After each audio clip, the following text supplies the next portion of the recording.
Hello students, स्वागत है आप सभी का आपके अपने यूट्यूब चैनल ऑनलाइन क्लासेस में। और आज की इस वीडियो में हम लोग क्लास 12th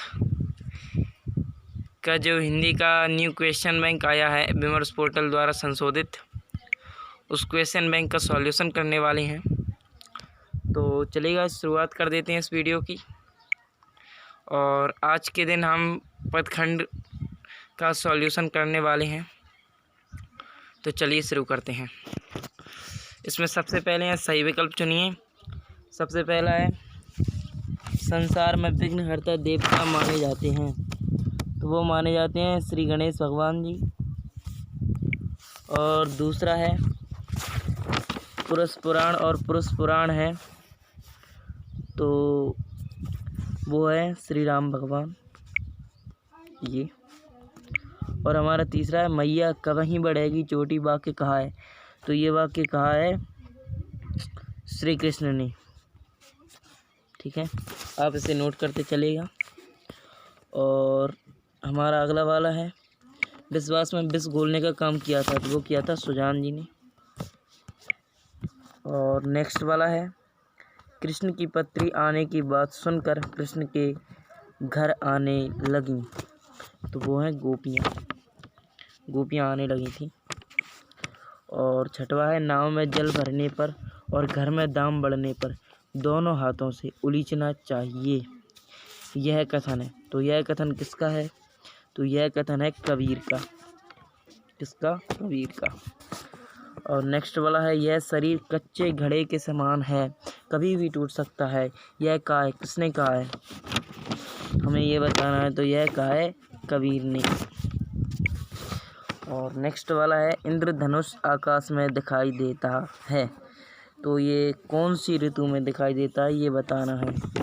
तो इंद्रधनुष दिखाई देता है वर्षा ऋतु में, क्योंकि वर्षा होती है तभी तो इंद्रधनुष बनेगा। अजामिल जैसे पापी का जिक्र आया है, तो वो आया है केवट प्रसंग में। विघ्न बाधाएं सहम कर मार्ग छोड़ देंगी, तो जो विघ्न बाधाएं सहम कर मार्ग छोड़ देंगी नवयुवकों का। सूरदास के साहित्य की भाषा है, तो सूरदास के साहित्य की भाषा है ब्रज भाषा। मैथिली शरण गुप्त ने काव्य की मैथिली शरण गुप्त ने कौन से काव्य की रचना की है? तो मैथिली शरण गुप्त ने खड़ी बोली में काव्य की रचना की है। कबीर की भाषा को कहा जाता है, तो कबीर की भाषा को कहा जाता है सदुक्कड़ी भाषा। क्या? सदुक्कड़ी भाषा। ये रही। सांझ सकारे भारत माता की आरती कौन करता है? तो सांझ सकारे भारत माता की आरती चंदा सूरज करते हैं। सामाजिक यथार्थ का चित्रण मिलता है, तो जो सामाजिक यथार्थ का चित्रण मिलता है वो मिलता है प्रगतिवाद में। ठीक है, आओ अब रिक्त स्थान देखें। तो हमारा पहला वाला है बिहारी की प्रसिद्ध रचना खाली स्थान है, तो वो है सतसई। इसको कर लेंगे आप नोट। तुलसीदास द्वारा रचित कवितावली खालिस्तान परंपरा की उत्कृष्ट रचना है, तो वो है मुक्तक काव्य। ओके, मुक्तक काव्य। रामचंद्र का की रचयिता खालिस्तान है, तो वो है तुलसीदास। कौन? नहीं, सॉरी, रामचंद्र का की रचयिता खालिस्तान है, तो ये है केशवदास। खालिस्तान वात्सल्य के कुशल चितेरे हैं, तो जो सूरदास हैं वो वात्सल्य के कुशल चितेरे हैं। मथुरा से योग सिखाने खालिस्तान गए थे, मथुरा से योग सिखाने उद्धव जी गए थे। और नेक्स्ट वाला है खालिस्तान को सबसे पहले पूजा जाता है, तो ये आप जानते ही होंगे कि गणेश जी को सबसे पहले पूजा जाता है। बलदाऊ खालिस्तान को चिढ़ा कर परेशान करते थे, तो वो करते थे श्री कृष्ण भगवान को। कबीर ने खालिस्तान की संगति करने के लिए कहा है, तो साधु। अब हमारे हैं सत्य असत्य। सबसे पहला है श्री राम पूर्ण ब्रह्म पुरुषोत्तम है, तो ये आएगा सत्य। नेक्स्ट है सूरदास वात्सल्य का कोना कोना झांक आए हैं, बिल्कुल सत्य। प्रेम का मार्ग अत्यंत सीधा और सरल है, बिल्कुल सत्य। गोपियों के मन में बलदाऊ बसे थे, असत्य। घर में दाम बढ़े तो उसे सुरक्षित रखना चाहिए, असत्य। केवट ने नाव पर बैठाने से ही मना करके राम का अपमान कर दिया, असत्य। फूल और मालिन दोनों ही संसार में मधु वर्षा करते रहते हैं, सत्य। सूरदास का उद्धव प्रसंग शांतिपूर्ण रचना है, असत्य। कबीर प्रेमाश्रयी शाखा के कवि हैं, असत्य। केशवदास भक्ति काल के प्रमुख कवि हैं, तो ये भी है असत्य। घनानंद जी रीति सिद्ध कवि हैं, असत्य। केशवदास रीति मुक्ति कवि हैं, असत्य। तो इस तरह से हमारे सत्य सत्य पूरे हो गए हैं। आप ये यहाँ पर देख सकते हैं,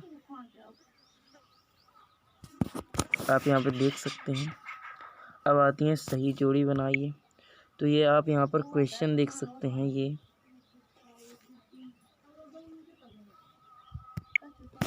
आगे भी देख सकते हैं, ये देखिए। अब इनके जो आंसर्स हैं वो यहाँ पे हैं, इनके सामने इनके आंसर्स दिए हुए हैं, ये आप यहाँ पे देख सकते हैं, ये देखिए। स्क्रीनशॉट ले सकते हैं आप। और आगे वाले ये हैं। इस तरह से हमारी जोड़ी भी बिल्कुल कंप्लीट होती हैं, आंसर सहित। अब हमारे एक शब्द या वाक्य में उत्तर है। इस देह पर गर्व क्यों नहीं करना चाहिए, पहला वाला है, तो उसका उत्तर है क्योंकि यह शरीर मृत्यु के बाद मिट्टी में मिल जाता है। गजमुख का मुख कौन देखता है, तो गजमुख का मुख जो है वो 10 मुख रावण देखता है। सूरदास के इष्ट देव कौन है, सूरदास के इष्ट देव श्री कृष्ण है। घनानंद के अनुसार स्नेह का मार्ग कौन सा है, घनानंद के अनुसार स्नेह का मार्ग बहुत सरल है, अति सूदो स्नेह को मारक। आदर देखकर कौवे को कब बुलाते हैं, श्राद्ध के समय। विश्व किसके सामने झुकता है, वीर की शक्ति के सामने। भारत माता की जय बोल दो कविता में किसका वर्णन किया गया है, तो भारत की सांस्कृतिक चेतना तथा प्राकृतिक सुषमा। विश्वास में विष घोलने का काम किसने किया है, तो वो तो सुजान ने किया है, पहले भी पढ़ चुके हैं। बिहारी किस काल के कवि थे, रीति काल के। मैथिली शरण गुप्त ने किस भाषा में काव्य की रचना की, तो ये रहा आंसर। ये इस तरह से आप यहाँ पे देख सकते हैं। तो चलिए गाइस, आज के लिए बस इतना ही।